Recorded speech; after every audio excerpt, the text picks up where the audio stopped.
K avait une propension au secret. C'était une discipline qu'il s'infligeait, au début. Tous les livres de la bibliothèque de Babel et les 25 signes n'eurent suffi à satisfaire sa mémoire. Mes souvenirs de lui sont incertains, imprécis et s'estompent. Toutefois, il s'organise systématiquement pour se faire valoir.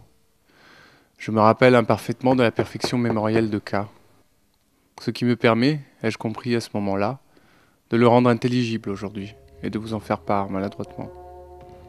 Du moment T où K ne voulait plus qu'on le nomme, il dévora tous les livres, les sources multiples, accessibles. Il pensait enfin pouvoir constituer un savoir holiste, complet et sans faille, une pensée ultime, pure.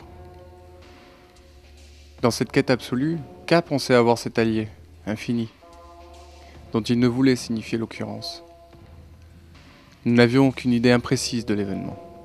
Il était seul détenteur de son secret. Puis, T', un arrêt brutal. T' était survenu avant qu'il n'épuise ses forces en lecture et autres consultations compulsives d'un autre mode cumulatif d'archivage de données. Si archiver c'est oublier, alors K n'archivait pas. Il conservait intact et accessible tout souvenir avec une limpidité aiguë. Comme une côte, que l'on mesure dans chaque recoin et relève sa nature fractale et infinie, sa mémoire devint de même.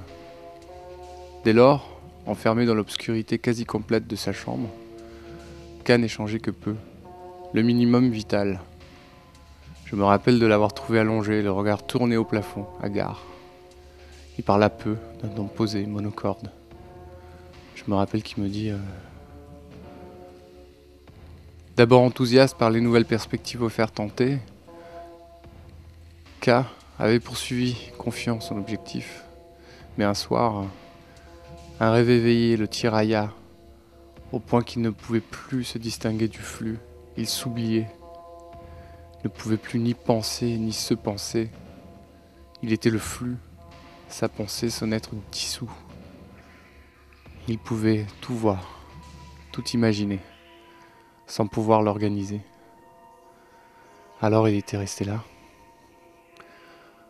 depuis T', submergé de scories omniprésentes. J'ai compris pour lui sa seule et dernière pensée, en T'.